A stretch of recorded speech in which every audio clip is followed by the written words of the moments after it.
Mga kadods, may na-rewind ako na 1 horsepower na may years. Nasimbol ko na mga kadods, hindi ko na video yung pag-rewind. Ito na lang mga kadods, yung expander nito sa original, ito na nabuka, nabiyak.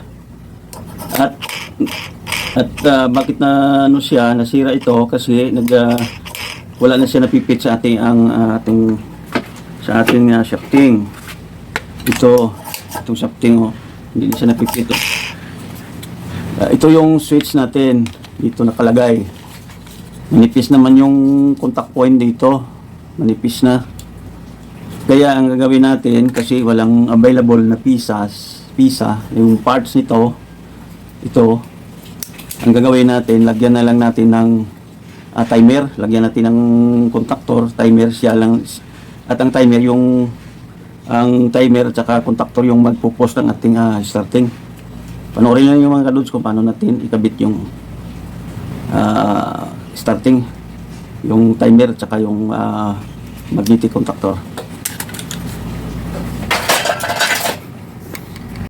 Ito na ang ating gagamitin mga kadots. Meron tayong timer type EH3-3, timer 5 amperes to 50 volts, at meron siyang socket, at lagyan natin ng magnetic contactor para itong gagamitin natin sa pagpo-post ng ating starting dito mga kadods. I-wiringan muna natin mga kadods bago natin ikabit dito. Ito na mga kadods, na-wiringan na natin mga kadods.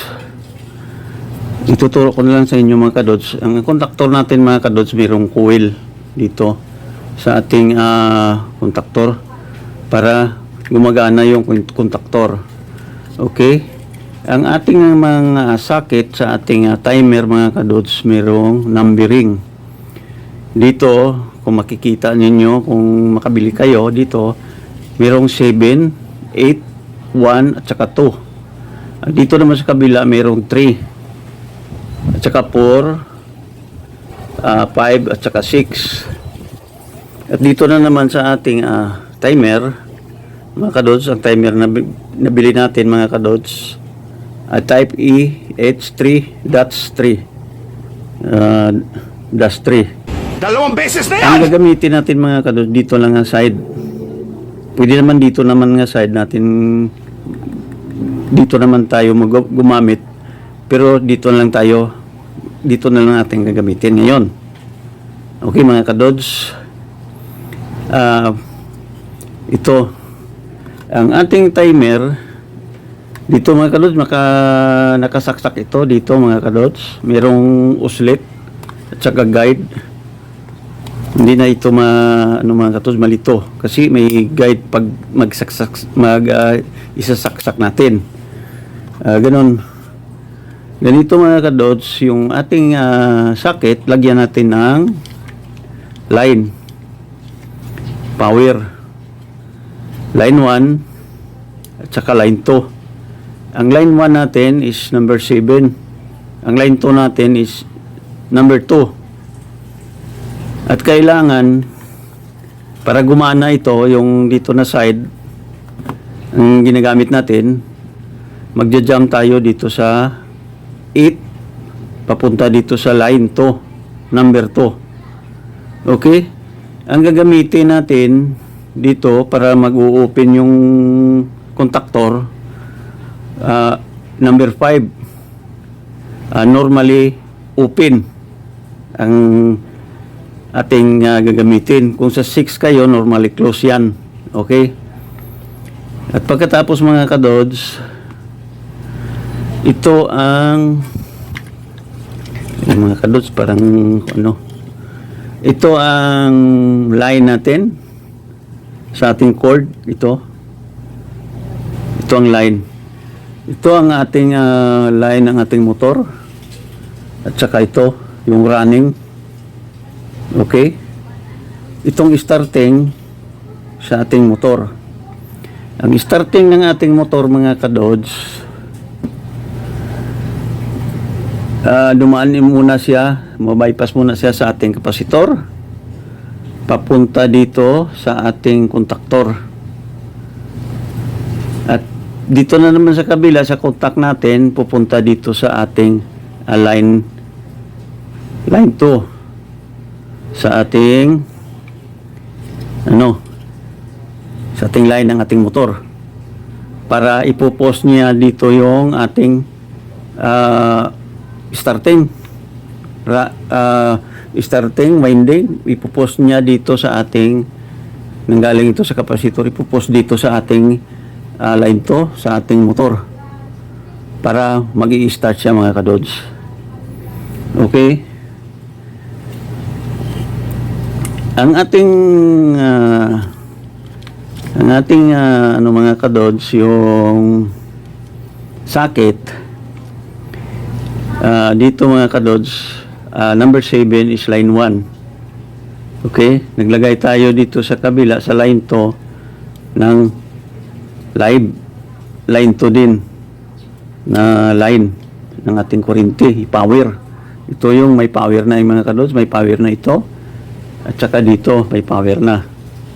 Okay, at yung number 5 dito natin ilagay sa ating coil sa kabila sa line 2 ng ating kontaktor. Ito ang pagganahin ng ating timer. Pag ilang seconds lang, i-off niya itong kontaktor.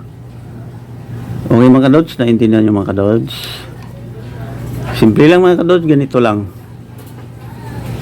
Okay, ilagay na natin yung ating timer.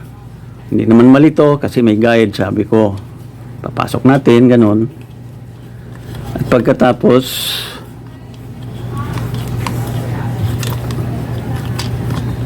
ginawa ko lang ito mga kadods, parang ano lang mga kadods. Pero kung ilagay na natin ito sa ating motor doon sa ating nilagyan, ito ilagay natin sa ating wall. Pakabit lang natin mga kadods. Okay mga kadods, meron tayong plug in. I-plug in natin para gumagana mga kadods. Bago natin ipa-plug mga kadods, lagyan muna natin ng dito para makita niyo ba lang ang umiikot ng motor. Kasi hindi natin makikita kung shafting lang sa video natin. Lagyan natin dito ganon para makita ninyo nga umiikot siya. Okay mga kadods, tingnan nyo mga kadods. Ipa-plug natin mga kadods. Bago natin i-plug mga kadods, isisit muna natin yung ating timer. Ito nalagyan ko ng mga kadods dito. Dito parang 1, hindi naman umabot ng 1 seconds. Dito mga kadods, dito. Ganon. Kaya nakikita ba niyo mga kadods? Kasi hindi makita masyado ang ating timer 60 seconds nakasit ito sa 60 seconds, pero kailangan natin dito lang tayo sa maliit na segundo ilalagay, kasi kung matagal masisira yung ating kapasitor. Okay, dito lang tayo maglagay sa malapit ng zero, ganun ito lang, dito lang mga, kasi si zero dito lang siya ganon, parang 1 seconds ata, 2. Kayo na lang mag-chance mga kadods. Kasi ito ipa-plug natin mga kadods. Tingnan ninyo mga kadods kung umiikot yung ating motor. Okay, pa-plug natin. Ganon.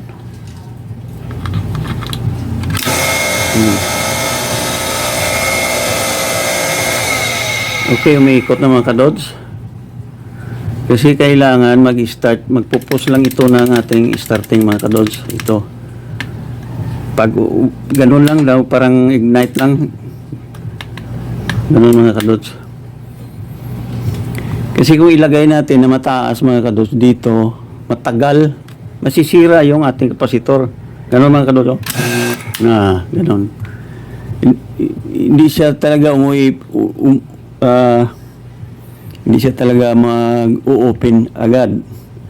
Kasi itong motor natin high speed, kailangan konting ignite lang. Okay? Ganun mga kadods. Tingnan nyo mga kadods. Ulitin natin.